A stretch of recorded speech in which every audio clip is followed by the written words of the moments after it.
Et qu'est-ce qu'on va voir? C'est trois blocs.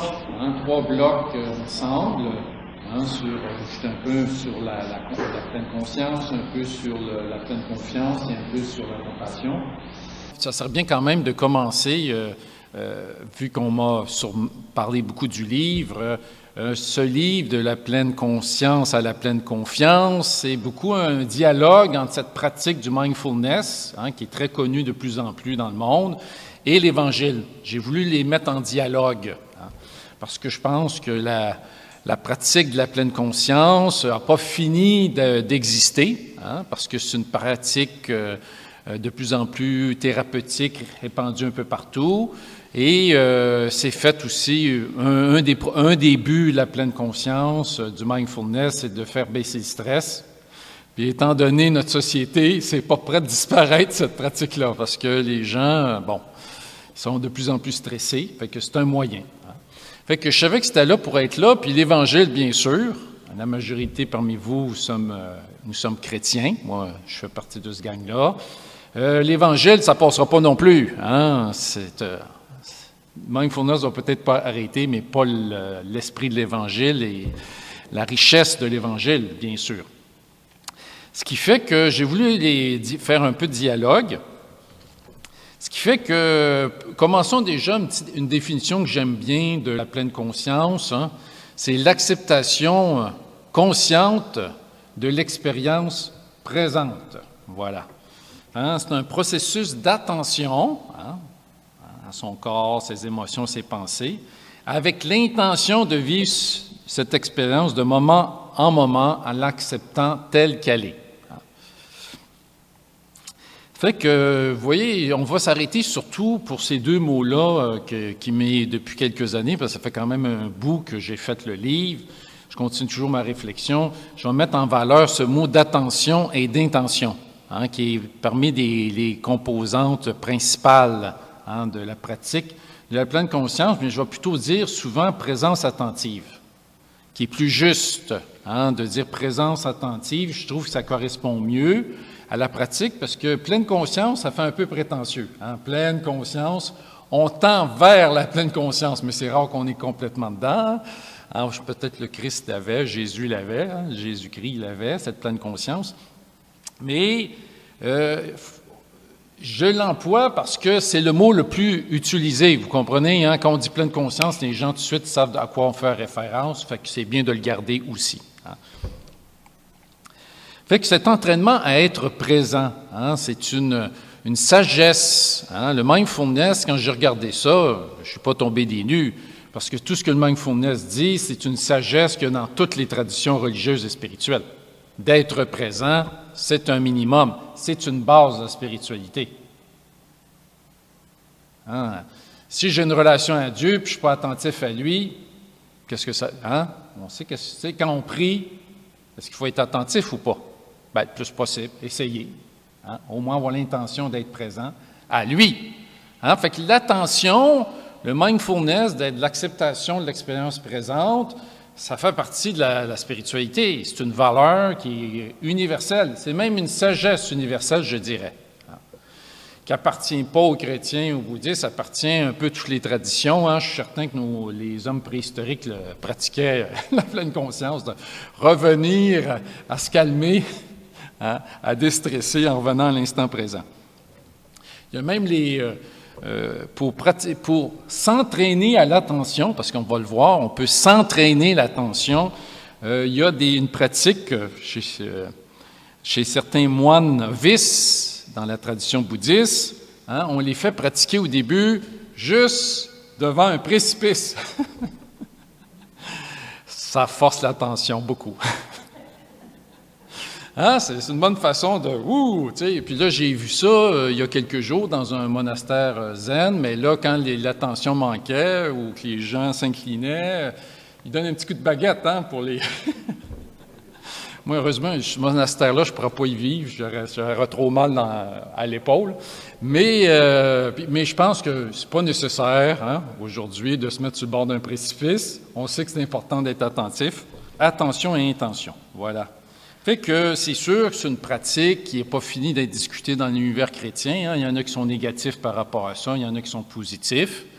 Moi, je pense que je suis dans ceux qui voient favorablement le mindfulness, hein, mais tout en étant un esprit critique qu'il faut garder, hein, parce qu'il y a mindfulness et mindfulness. Hein.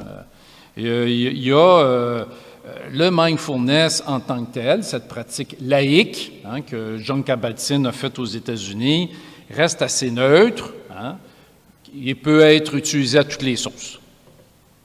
Autant une sauce thérapeutique, une sauce d'efficacité, une sauce qui est récupérée par le système capitaliste aussi, une sauce qui peut être spirituelle aussi. On le verra, c'est que l'attention, ce qui va colorer la pratique du mindfulness, c'est mon intention selon moi, hein, qui fait la différence.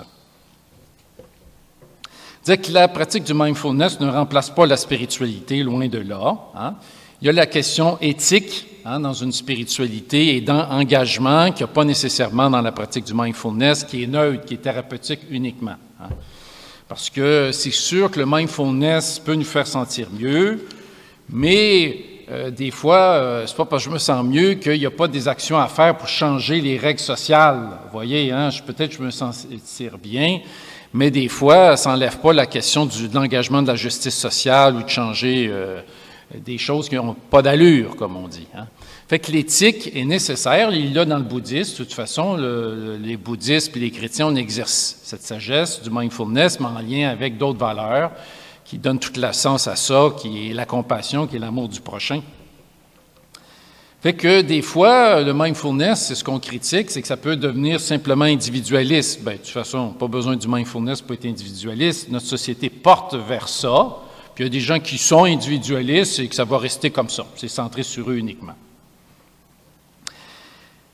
Et on le voit aux États-Unis, des fois, c'est récupéré, le mindfulness, à des choses de marketing. Hein, on dit, hein, c'est une planche à billets, puis c'est mis à toutes les sauces. Et il y en a un qui le disait avec ironie, Mike, mindfulness. Hein? Fait que ces critiques-là sont vraies, mais ça n'empêche pas que le mindfulness peut, et c'est ce qu'on verra, devenir spirituel avec une intention, hein, spirituelle dedans. C'est ce qu'on va vivre dans nos temps de méditation. On va faire du mindfulness, mais avec l'intention, hein, et rajouter l'intention de la foi qui vient colorer. Hein, parce que le mindfulness peut être autant utilisé dans l'armée américaine, où ils veulent être attentifs pour tirer mieux, comme je peux pratiquer le mindfulness pour m'entraîner à l'attention pour mieux prier. C'est le même mindfulness, mais ça dépend de ce que j'en fais. C'est vraiment l'utilisation qu'on en fait, selon moi, qui fait la différence. Moi, je me suis dit, Jésus, c'est sûr que dans l'Évangile, il parle du mindfulness, mais avec d'autres termes. Hein. J'en parlerai pas beaucoup, parce que ça, c'est justement un des objets de mon livre, de voir un petit peu qu'est-ce qui pourrait, dans l'Évangile, se rapprocher, hein, de cette pleine conscience. Hein, je mets beaucoup en valeur le « je suis » de Jésus. Hein. Jésus dit souvent « je suis », qui montre la conscience de lui-même qu'il a et qui nous invite à cette même conscience spirituelle, parce qu'il dit « vous êtes la lumière du monde ». Il nous invite à devenir conscient que je suis lumière et que je suis fils du Père. Hein. Ça, il travaille beaucoup, Jésus, pour nous donner cette conscience. Il annonce que le royaume, ce n'est pas pour plus tard, c'est maintenant, en l'instant présent. L'acceptation du moment présent, l'Évangile nous y invite aussi. Hein, à donner le pain de ce jour, le royaume est déjà là. Et il y a aussi cette phrase, pour faire ce cours, où Jésus dit à ses disciples, « Veillez et priez. Hein, » Veillez, prier, c'est une autre attitude de mindfulness, d'attention et d'intention aussi. Fait qu'on parlait de l'attention, hein, puis c'est là que je vais parler, c'est qu'on ne soulignera pas assez comment que l'attention, c'est précieux, très précieux. Plus je réfléchis là-dessus, plus je me rends compte que c'est un défi d'aujourd'hui de plus en plus grand. Premièrement, on l'a déjà dit, hein, dans ma prière, hein, j'essaie d'être attentif à Dieu, hein, c'est le gros bon sens. Hein. Si j'ai un ami puis qui me parle, si je ne suis pas attentif, on va s'excuser. On va dire « Oh, excuse-moi, je n'étais pas là. » hein? Fait que l'attention fait partie des relations humaines, hein? Puis on peut s'entraîner à l'attention. C'est une capacité à développer, hein? Ce qui fait que si je développe l'attention grâce au mindfulness ou autre chose, hein, le mindfulness, c'est pas une obligation, mais si je me sers de ça, ça ne peut pas nuire à ma prière, parce que je développe la capacité d'attention. Et ça se développe, hein, même à un niveau strictement humain, les neurosciences parlent beaucoup comment que l'attention fait partie du bonheur.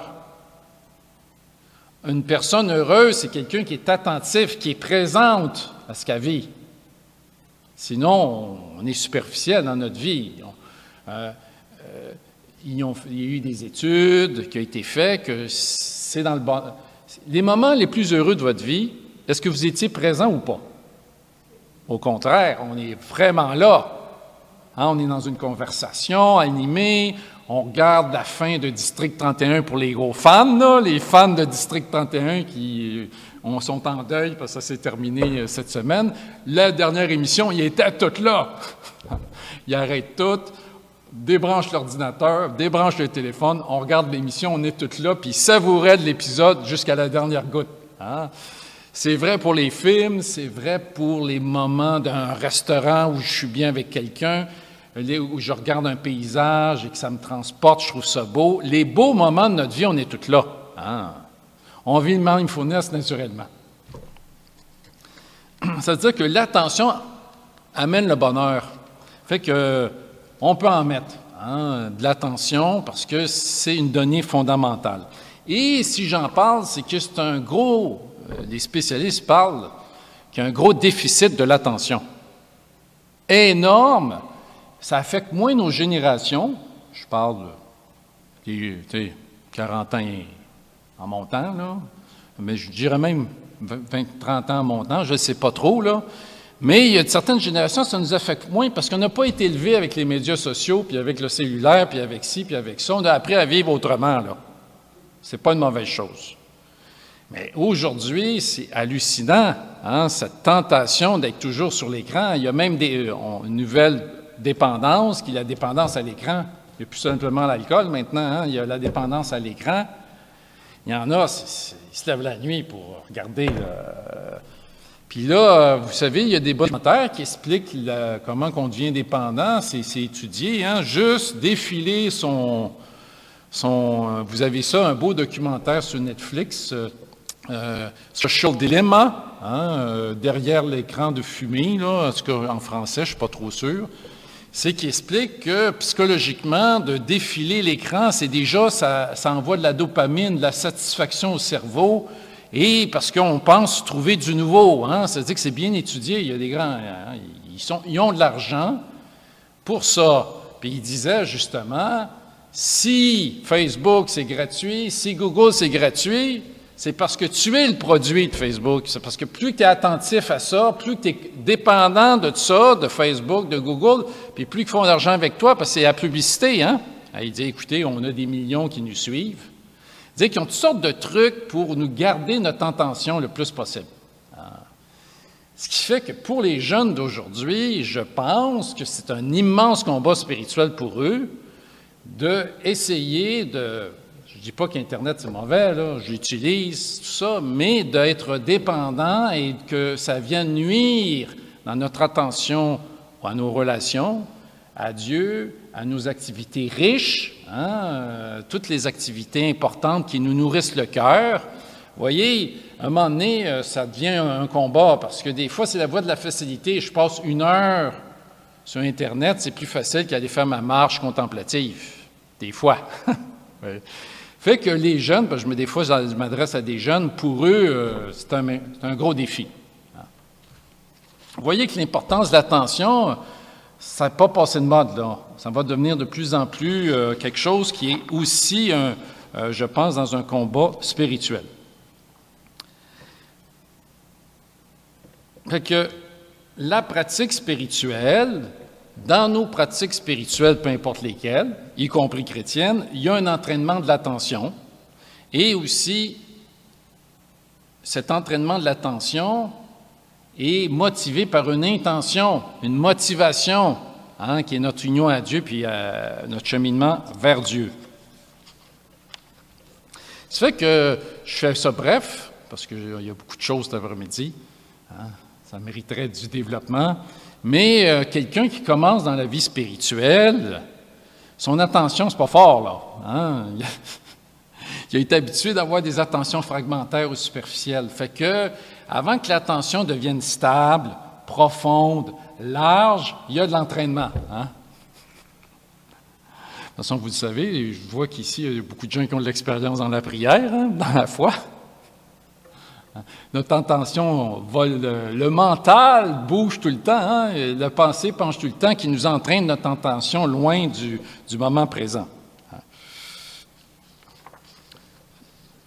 Fait que ce qui nous aide à l'attention, c'est l'intention et c'est en lien avec la conscience. Hein. On retrouve le thème de la conscience. Hein.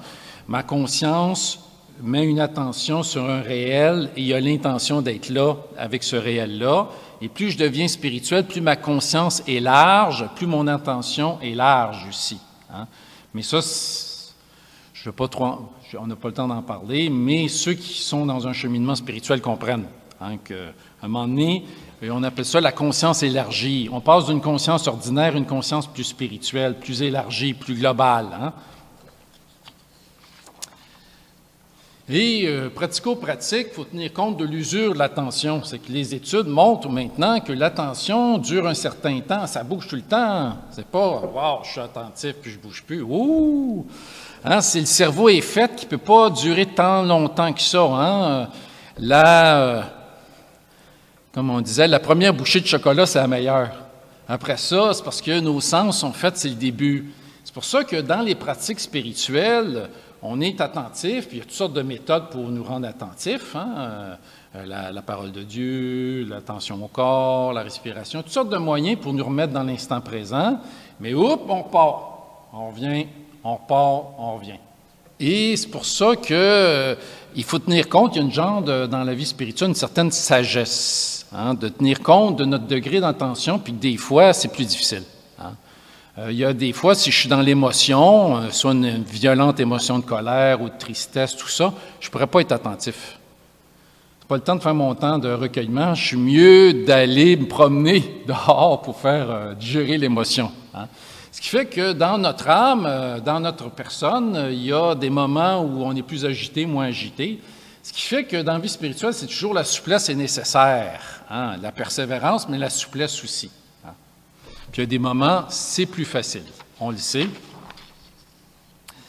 La sagesse, c'est toujours revenir hein, au moment présent. Je me rends compte que je suis éloigné. Hein, je reviens. Je reviens à ce que je fais, à ce que je dis, à mon temps de recueillement, à ci, à ça. Notre esprit, à force de revenir à l'instant présent, on acquiert justement cette capacité d'être plus là. Hein? Et ma vie devient meilleure. Hein? Quelqu'un qui a plus d'entraînement à l'attention motivé par une intention d'amour, plus sa vie sera plus juste en noir et blanc, mais plus en couleur, bien sûr. Hein? Fait que, voilà, ça veut dire que ça, c'est un petit rappel de la question de la présence attentive. Fait qu'on va faire la petite pause de 10 minutes. Fait que je vous invite à justement un petit peu de pratique attentive. Non, c'est pas la pause, c'est le temps de méditation.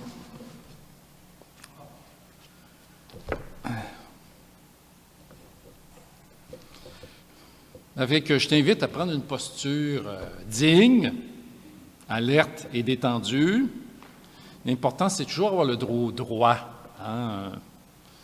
Puis d'avoir comme un fil qui tient la tête un peu comme une marionnette, le fil qui tire vers le haut. L'important, c'est d'être confortable, mais quand même alerte.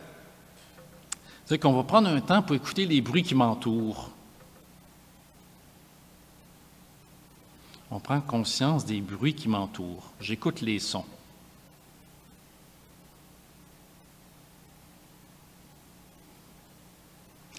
Qu'ils soient agréables ou pas, j'écoute les sons autour de moi et j'accueille le réel à travers eux.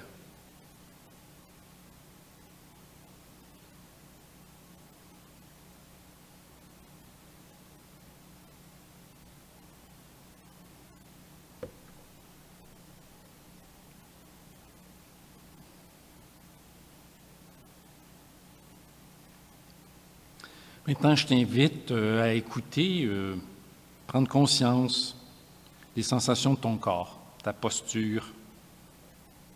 Y a-t-il des tensions dans ton corps? Y a-t-il des ondes douloureuses?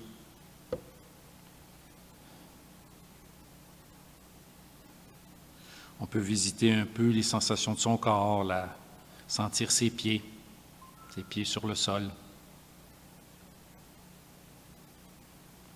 On peut sentir nos jambes.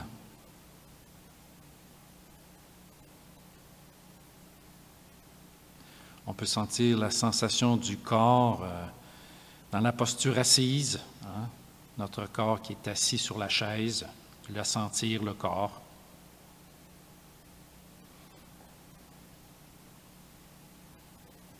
Je t'invite à prendre conscience de ton dos.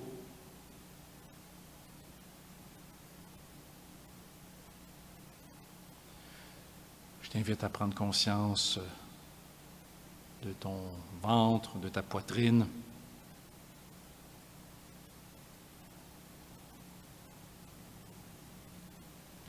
Je t'invite à prendre conscience de tes épaules, l'épaule droite.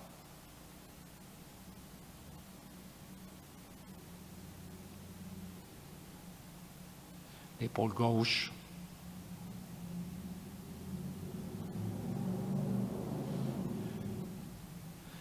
Le bras gauche. Le bras droit.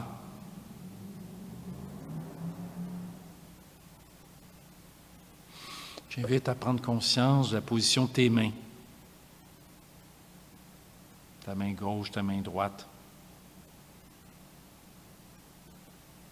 De sentir tes mains. Maintenant, je t'invite à prendre conscience de ton visage. Commençons par le menton. Est-ce qu'il est tendu, détendu? En prenant conscience, des fois, ça détend notre mâchoire.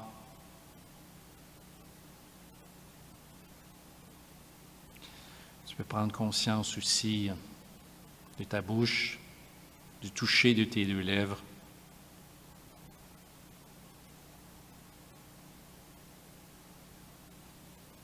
Maintenant, je t'invite à prendre conscience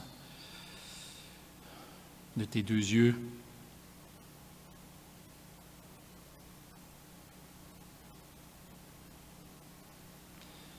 Maintenant, je t'invite à porter attention à tout ton visage, à toute ta tête.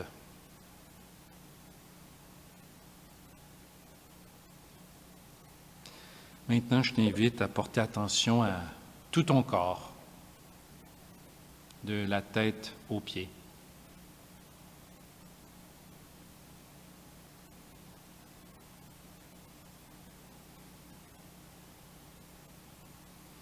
Maintenant, je t'invite à visiter ton corps. On va prendre une petite minute pour visiter son corps.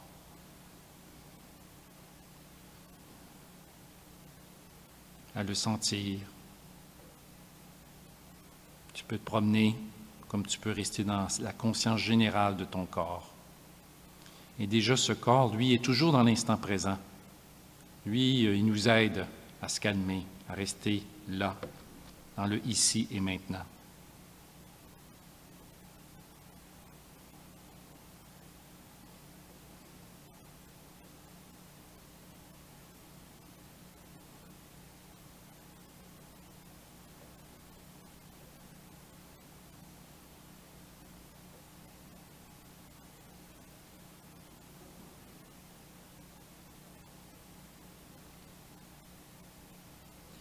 Maintenant, je t'invite à observer ta respiration, l'air qui rentre, l'air qui sort.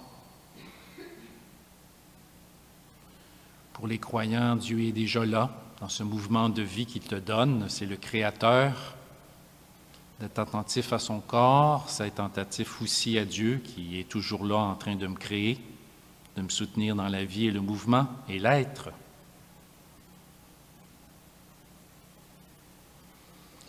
Ta respiration est là. Tu fais l'observer, simplement l'observer. L'air qui rentre par les narines, l'air qui sort.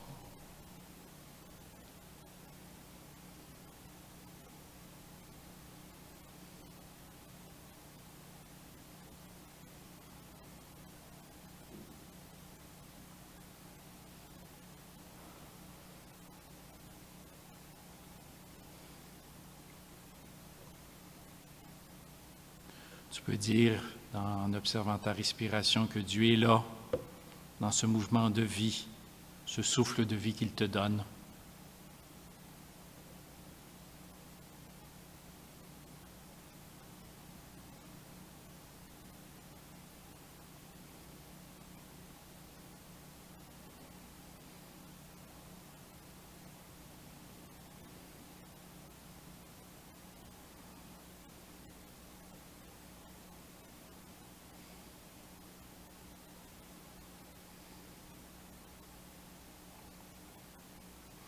Je peux aussi accueillir comment je me sens, mes émotions, les accueillir. Comment je me sens? Est-ce que je me sens bien? Fatigué? En paix? Agité? Je vais simplement accueillir les choses telles qu'elles sont, mon intérieur. Et ma respiration vient me calmer davantage.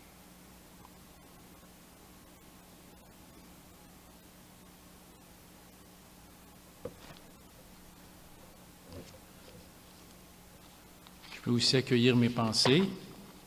Si elles sont là, je remarque, je dis pensées. Qu'elles sont là, mais tu les laisses passer justement. Et quand on est trop distrait, on revient au corps, on revient à la respiration.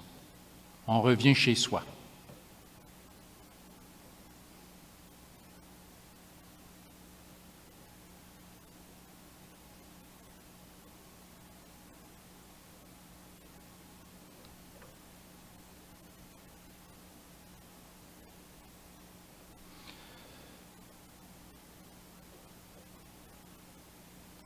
Fait que, c'est simple, je suis là.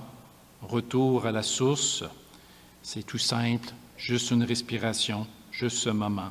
Je ne m'entends pas à rien qui se passe, rien à attendre, rien à désirer, rien à faire. J'écoute ce calme.